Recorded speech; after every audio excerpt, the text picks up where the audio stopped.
Oh, hey Dagath. Nice tassels. Thanks. How'd you make those? Can I get a closer look? No, I'd prefer if you don't. Boop. Ow! Hey, that was very Why in nice. the world would you do that after I told you not to? I asked if I could. You absolute buffoon. Who the hell just steps up and pokes someone like that? You absolute freak. What the hell is wrong with you? You know what? Hell with this. What's wrong with you? Doom. Why do you have Yeah, this like not so that? tough now, idiot. Word size. Yeah, how do you like it? Say sorry, you little annoying creature. Sorry. Yeah, good. Now, goodbye.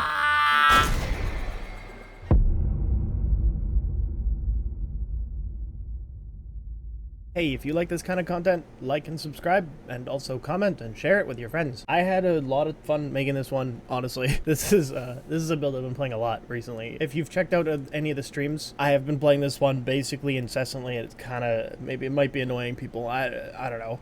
But Dagath has always interested me, so it's cool. 2 hours after this video, I will go live on Twitch and YouTube as per usual. That's my normal times to do so. So feel free to check out, ask questions if you have any. I have every single frame built, so if you have any questions about random frames, I most likely can help. But yeah, anyways, on to the video.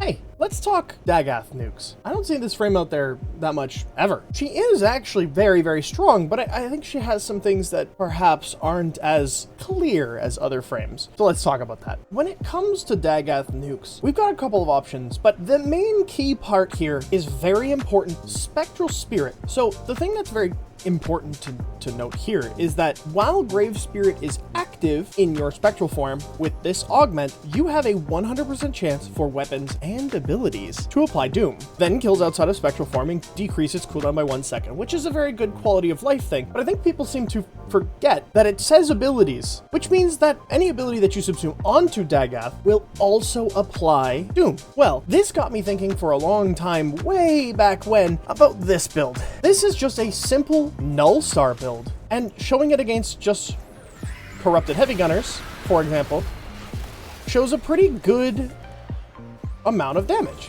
Not an incredibly high amount of damage, but good enough that you can get a pretty quick clear on general Steel Path enemies. It's decent, it's not bad, it is interesting to say the least, and I used it for quite a long time. It does have its drawbacks in Nullstar having a cooldown and, you know, not firing off automatically, and it's a lot of spamming and all that stuff, so it ended up being a build that I put down, and this is that build. Essentially, it is just Avenger Combat Discipline combo. You've got Vigorous Swap, which is kind of a pain in the ass to use, as well as Arcane Arachne. This is both, again, pain in the ass to use, especially in a quick mission, so you can always swap those if you don't feel like it. Molt Augmented, and then just a little bit more strength is good over the Vigorous Swap. They're going to be less than these two combos, or these two combined, but you'll not have to think about them that often. Then we have this build, and this is a very similar style and same idea. However, it involves Tempest Barrage.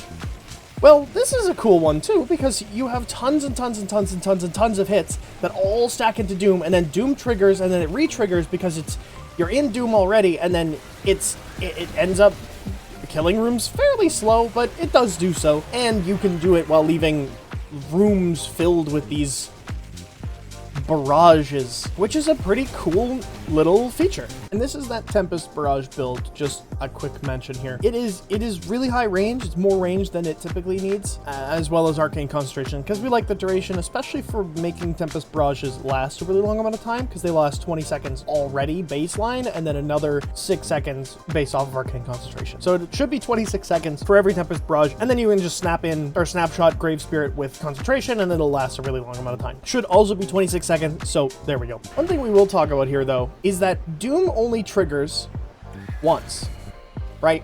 So while you are in your third and you have the Grave Spirit active, if you throw Doom, like your 2, or hit an enemy, it will only deal the damage once. However, if you use a dot, for example, it should trigger again off of the dot, because it's all scaled off of how much damage you have done. right? So this Doom Scythe finishes its duration and then slash triggers, which will re-trigger Doom because the enemy still has Doom on them, which means you can essentially infinitely scale it if you can make Doom trigger something else. Well, that's where the new build comes in, which is a build that I was hesitant on showing for a little while because I was getting some negativity about builds and repetition and all of that stuff, but it's such an interesting and unique variant of this type of build that I kind of felt like I had to. Well, it's Jade Stars. So hear me out. What's really interesting about this is I'll show the same thing. So if I turn on Grave Spirit and then throw my Doom, we get the same thing. If I turn on Jade Stars and then throw my Doom, it will throw Jade Stars, which will immediately throw Jade Stars, which will immediately throw Jade Stars,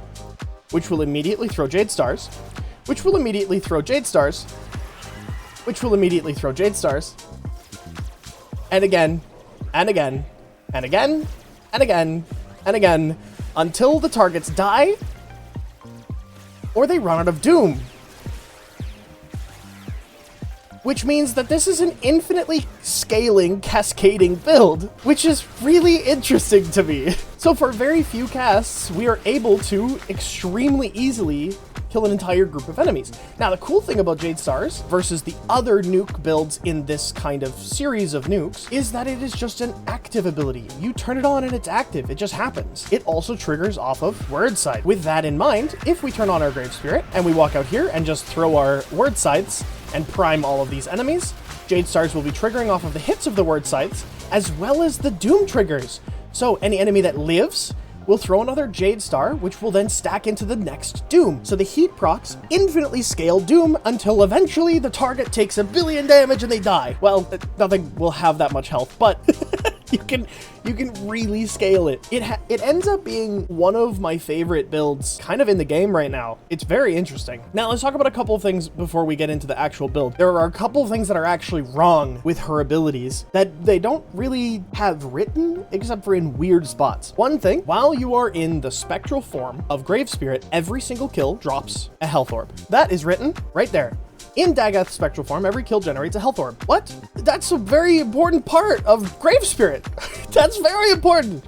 That is your entire energy sustain. Why is that not written? Anyways, we're not going to talk about that. So Doom revisits damage that is already done on the target. It is essentially like, oh, let's say I do 100 damage. It will redirect 85% of said damage to the same target. That's all it does. That's what the Scythe does. Word Sights throws these viral discs, and if they hit targets with Doom, it will spread Doom to those other targets, which is a very important part of why this nuke is better than the others. Because instead of spamming the nuke ability like Null Star or Tempest Barrage, we're spamming Word Sights, which is why we're able to get such heavy AoE without even thinking about it. It's really cool. It's really cool. We don't even think about our passive. Don't worry about it. It's powerful, but it doesn't work with equilibrium, and that's our energy sustain. So what is this magnificent new Jade Stars build that, surprise, is also new? Because Jade Stars, it's this. You can swap out preparation. I was doing a lot of shorter missions. You can just throw in strength if you want. It does not matter. I liked maybe Prime Sure-Footed for outside of Grave Spirit, but it really isn't that necessary. You're so tanky, it doesn't matter. That, and we're going invisibility. We do have a Shade using Ghost to keep us invisible. You can use a Hurris. That is up to you. One thing to note, Jade Stars can crit, but it has a 1.0 times damage multiplier for crit. So Tenacious Bond does affect Jade Stars as something that needs to be noted, which means that you can get some effect off of Arcane Avenger just alone, but it's, in my opinion, not enough. Simply because you're not critting enough. You have a 45% crit chance. It has 0% crit chance as far as I'm aware. I haven't seen it crit outside of Avenger, but it does crit fairly often while in Avenger, so it's a weird number. I don't really... Anyways, so you can get a pretty decent amount of crit damage from this. And then we're running Archon Vitality. This is entirely unnecessary, but it is nice because we're running the infinite scaling through Doom. Then we're running 243% strength. This can absolutely be a lower number. We do not actually need it, though the range is not that important except for Jade Stars, simply because Word Sights already has a pretty good range and seeks and doesn't actually scale that heavily off of range, and neither does Doom nor Grave Spirit. So we're just gonna scale it off of strength, and then our duration is really high specifically because of Grave Spirit, and we want it to have a decently high time invulnerable so that we're not spending as as much time outside of Grave Spirit as we could be. I have 3 duration shards on Dagath, and I feel like I will never ever swap those out. Then I've got a cast speed and a parkour velocity shard. Then we're running Equilibrium and primed full for energy. This is strictly because while we're not in Grave Spirit, we are actually having to spam a lot, which means we're running out of energy pretty quickly. But as soon as we enter Grave Spirit again, we're totally fine on energy. Again, like I said, preparation is entirely unnecessary here, but is used specifically for shorter missions so that you don't have to use a energy pad every single time, which, by the way, isn't enough off of just 1 tick. You can cast your Grave Spirit, but then nothing else.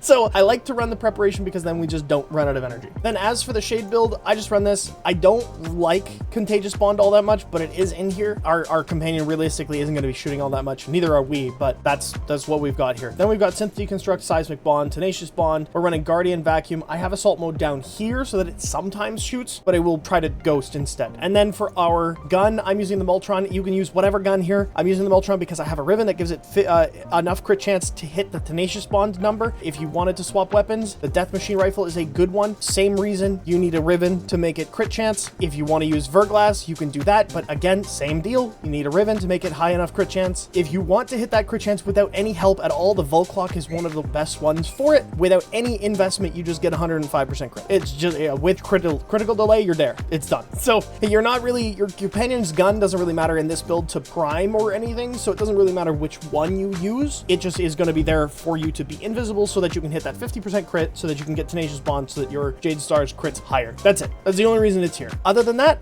we're running Praetos for parkour velocity. We're running Matarai so that sometimes we can sling strength and get more into our abilities and stuff. And that's it. That's the build. I wanted to show the other two because I think that they're both really good as well, but this is the best one in my opinion. And I'm going to show it in a mission really quick. So the thing about Dagath nukes in general is that they're not that crazy. One thing that I need to make sure that I'm telling everybody about this is that, again, you do need to be paying attention to Dagath to make her nuke properly. It's a lot of spamming. It's very similar to the way that Ember plays right now, especially the way that she wants to be spamming if you're using an ability nuke. Although this is way stronger. I'll give her credit here. This is way stronger. You'll notice that I don't ever have any troubles with survivability. We're entirely invulnerable during her 3, so it doesn't really matter. And then as soon as it's back off of cooldown, we just press it again, and then we're back inside. But it is literally a press 1 while her 3 is active. You just spam 1 so that you're throwing as many of these word sides as possible. You want to wait until the word sides actually get thrown, and then you can cast it again. This does add a slow. It primes enemies. Again, as soon as we tag them once with Doom, they will die. It's the way that this build ends up scaling is pretty crazy. When your 3 is down, you actually want to be casting her Doom and trying to apply that to as many targets as possible, but sometimes with just word sides having a 20-meter spread radius on Doom, you can actually upkeep Doom without even thinking about it, just by spamming her 1. So, because I'm in my spirit right now, all these enemies have Doom on them, but if I hit these enemies, those enemies there just got applied Doom. These enemies just spread Doom all the way over to there. These enemies just got a Doom over there. These are all doomed enemies. So you end up spreading a pretty quick amount of Doom. It is a little bit of an active build, and I know a lot of people don't tend to like that for some reason. I love it. I think these are some of my favorite builds, and I'm going to be playing this build a lot. The cool thing about this is that it doesn't abuse the fact, or it doesn't abuse the strongest part of Jade Stars, in my opinion, and that is its ability to ignore walls. This is just going to be throwing... It does a little bit, just a tiny bit. Basically, it'll be doing it to enemies that have Doom applied to them, so if you're not in line of sight of them, then the Doom won't do anything, but the heat still does, and because it's automatically applying through Jade Stars, it ends up doing a lot of damage. But you can see just how much damage is going on there, and over here, you can see them just dying instantaneously. Doom getting spread. This one Leech Eximus here, having Doom, we walk into them and they immediately take 2.7 million damage and die. So it ends up killing a lot faster than it seems to, at least at a first glance. Now, of course, it's not going to get a crazy amount of KPM. It's not a Sevagoth nuke. It's not a Saren Jade Stars nuke. it's not, it just isn't. You know, like, I don't know, we need to stop comparing them to those. But it is in very, very, very, very, very comfortable build if you don't want to use guns. So you can actually end up using all of your stat sticks. You can use a secondary stat stick to just be able to roll really fast. And then once we don't have Jade Stars up, it stops killing entirely. But yeah, so that's this build. I thought it was really interesting and I really wanted to make a build on it. The cool thing about this is, like I showed in the simulacrum, it does scale infinitely. It just takes some time. And it scales infinitely because every time Doom triggers, it ticks another couple of Jade Stars hits to apply more heat. And then when those heat stacks get applied, it all stacks into Doom again, which will then trigger Doom again. And so long as you have enough status duration, which you do baseline, then the heat will have enough damage to trigger Doom again, which will trigger Doom again, which will trigger Doom again. Over and over and over until it does damage cap. Now, it's going to just do it really slowly, but it will do it. I barely mentioned her 4 in this video, but I want to bring it up really quick. The only reason I don't use it is because of how awkward it is. It is really strong where you want to use it. It will kill what you want to kill. If you are like facing enemies, you actually press it at those enemies, it will do those things. We can even see what it does to an acolyte here. You see how slow he is? That is the word side slow. And there he goes. It's, I just don't like her 4 because of how awkward it is. It's also quite a slow cast in comparison to things like Jade Stars, which is an upkeep buff that you cast once for every 70 seconds. So it's very good. Also, the hydration means that our Doom lasts a really, really, really long amount of time, which means that our damage is going to stay very high for a very long time. So this is, yeah, this is absolutely my last Jade Stars video, as far as I'm aware, because this is the one that I was really interested in, and the one I have actually genuinely been playing, despite the other ones I have talked about. So let's have a quick chat about Jade Stars, because this is going to be my last Jade Stars video, because I feel like I'm inundating YouTube with it, and I don't want to be doing that. I want to talk about how many cool interactions there are with this, and the reason why I've been talking about it, it's not because it's really, really strong. It's not overpowered. It's not going to break the meta. It's not the new Roar. We're playing with it now because it's new, first of all. 2, it's fun. And C, I would literally did that in 1, 2, and 3. Let's do that.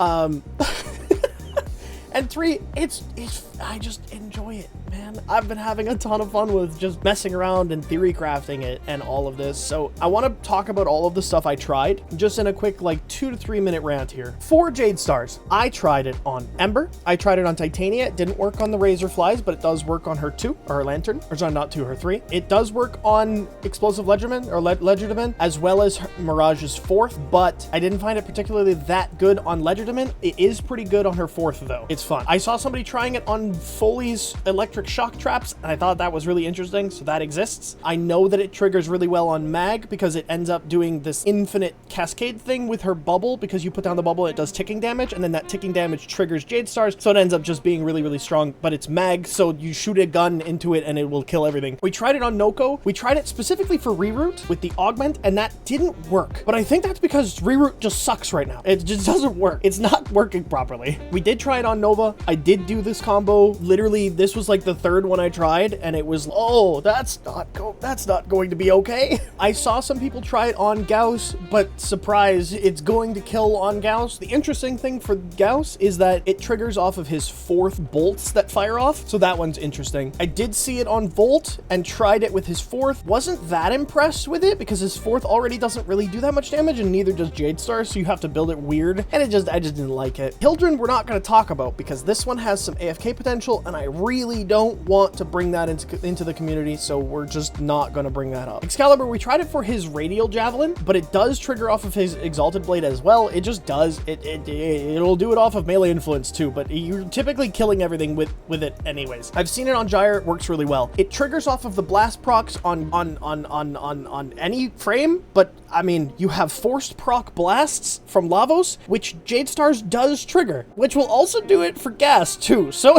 If you wanted to do that, it's the 3 funny ones for Lavos are electricity, gas, and blast, which will just infinitely cascade. Araxia triggers it off of her abilities, but not the scuttler hits. But if the scuttlers kill something, then they will trigger her passive explosion on her fort, and that will trigger it. Kalervo's one of the funniest ones. If you throw his collective curse and then hit with his recompense, it will trigger Jade Stars infinitely onto those packs, obviously 7 times every 0.5 seconds. So it's actually a very, very, very effective nuke, and I think it's my preferred way of playing Kalervo now. So I'm gonna have to change all of these shards over to something else.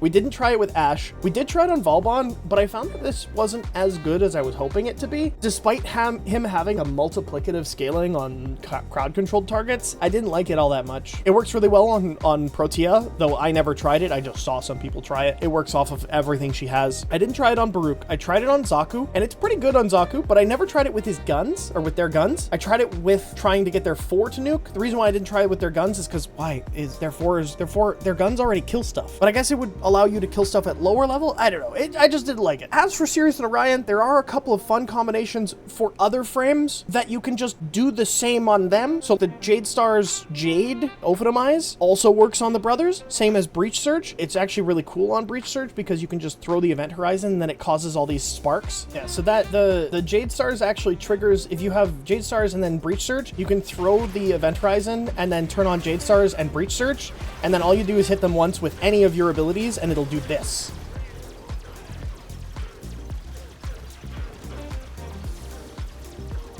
Which is pretty fucking cool, in my opinion. Now, obviously, what you should do is armor strip these enemies with Orion's one, because then when you armor strip them, they will genuinely start to really die. But that's, yeah. So that it does work on the brothers. It's just more annoying. That's all. I didn't try it on Atlas because why? I didn't try it on Sight 9 because also why? I did try it on Banshee, though don't use it on Banshee because I think they're probably going to nerf this because of the line of sight on her 4 and the reason why they nerfed her in the first place. And this is just returning that. And I don't think that's going to stay. Same as Equinox. This is the same deal. It has some pretty weird interactions, but it's not bad. I did not try it with Kuroma, although I heard it did some funny stuff. It does trigger the same as Rhino on Frost, so it's not bad here either. Gara, why?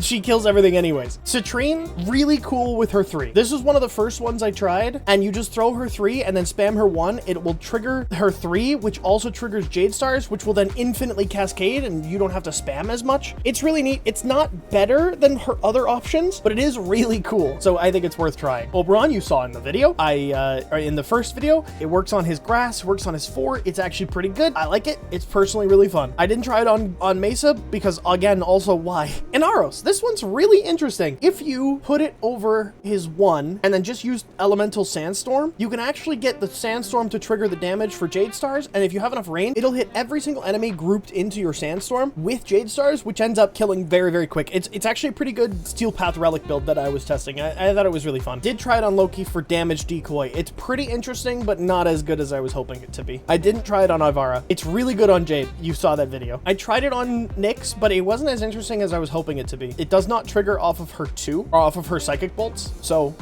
it does work on Octavia, but again, also why? Why would you? Nezha is a very interesting case here because it does trigger on the initial cast of his 4th ability, which means with the augment, you can instantly trigger a bunch of Jade Stars. It's not better than his other options. It's just an entirely different way to play it that is weaker, but more passive, and you only have to cast his 4 instead of having to cast it and then, for example, Temple Subsume or Slam, right? I think it's an interesting choice, but I don't think it's anything special. For good old Nipple Boy over here, it works off of everything he does, including the fact that he generates Overguard for Truculence, so you can do that. It's actually pretty neat that way. I've seen some pretty interesting stuff about Kome, but never tried it myself. It does do the thing off of her 1 and her 4, so it probably works really well. It does work on Garuda. I think the most interesting one is when she has her 4 active, but I don't think it's really that good either. It's fine. I haven't tried it, so I've just seen some people try it, but if you want to try it, this one's a good one to try. It does work on Revenant's 4 Disco Ball. It was really funny. I don't think it was that good, but it was funny. Rhino, you saw. That is a whole video. Sevagoth Y. Taliban was really good. This one was really good. This one was one I considered making a video on because it's just you spin to win and then you damage vulnerability enemies with his 2 and then they die. It's sick. It's actually sick. It's really cool. Temple I didn't try. Nidus I didn't try. It does work on Hydroid's tentacles, but it suspends the enemies in a specific way so that Jade Stars misses. So if you want to run this, you have to run really high range so that the Jade Stars explode in a 10-meter radius so that they could potentially hit the enemies in the tentacles even if they miss. So it's weird. It works. I wouldn't suggest it. It does work on Grendel. You saw that. There's 2 videos online with Grendel talking about how it works on him. It's actually really fun. My personal preference for this is to run self-damaging combat discipline build that triggers Nourish, which also triggers Jade Stars. So it's entirely passive where you just kill one enemy and it starts cascading. It's really cool, but you subsume over his 4th for it. So it's weird. Trinity, it did not work on her Link, and that was really disappointing, but it does work on Energy Vampire, though I don't think that's worth it. Did not try Necros, but honestly, also why? I don't think he has any, like, it would trigger off of just his 1. So I don't, if you wanted to use a 1 nuke, I guess. Uriel, why? Why again? He's so overtuned. Why would you ever need more heat proc? Hora, we did test this one. It doesn't work on her cage. I was hoping it would work on her cage, but it doesn't even trigger Jade Stars. And then for her 1, like, why would you use it? It just, her 1's gonna kill everything with influence, so it doesn't really matter. Limbos could potentially be really dangerous. I'll talk about it briefly, but I don't know. I don't know that much about Limbo. His 4 Cataclysm, or I guess just anytime you put an enemy into the rift, they will take damage, and then when they leave the rift, they will take another tick of damage. So if you put down his 4, have lower duration, and then have enemies walk into the rift, and then have stasis active, they'll take a tick of damage, which will throw a Jade Star, and then as the rift gets smaller, they'll leave the rift, which will trigger Jade Stars again, and then they'll run back into the rift, which will trigger Jade Stars again. So you just have this weird, almost AFK-ish version. It's weird. Don't AFK with it, but it is kind of interesting, so maybe try it. It's kind of cool. It's kind of cool. It does work on the wizard. It works on everything he has, in fact, so feel free. It works on even the Peregrims, which is weird, but I didn't try it on Wukong, but it could be interesting, especially with Defy if you wanted to nuke with that. It does work on Ureli. Her bubbles trigger it, and they give the damage vulnerability, so it's actually pretty interesting. But I think the Jade Stars missed a lot when they're suspended, so I don't know. Zephyr you saw, it's very interesting on Zephyr. I think I missed a couple frames, but I don't know if we tried that many others that aren't on this list. But yeah, I've seen all of your comments. That is something that I have seen your comments on YouTube. I've read most of them.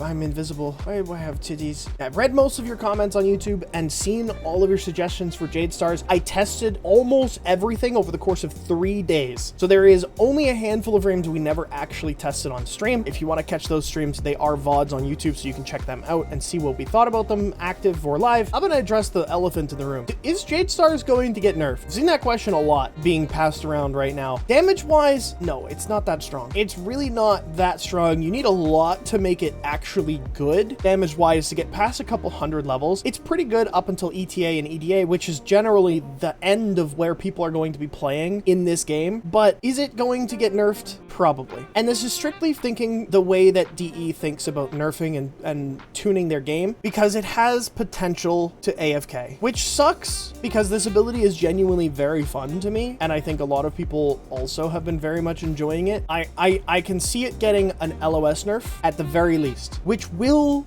kill a lot of the builds, a lot of them, which is okay. It is okay. It's still going to be good on the vast majority of the very interesting builds, in my opinion. So I'm okay with the nerf. I don't care if it does get nerfed. If it does, it'll happen after TennoCon. They're not doing anything right now in the game because they're focusing on TennoCon, and rightfully so. It's more important. I want to make this very clear. I do not condone AFKing in this game. Do not AFK. Do not abuse the game's mechanics to AFK. That is very much against terms of service and will get you banned. Please don't do it. Do I find these builds fun? Yes, absolutely. They're very, very fun. This Dagath one, incredible. I love the way it works. Am I going to AFK with it? No.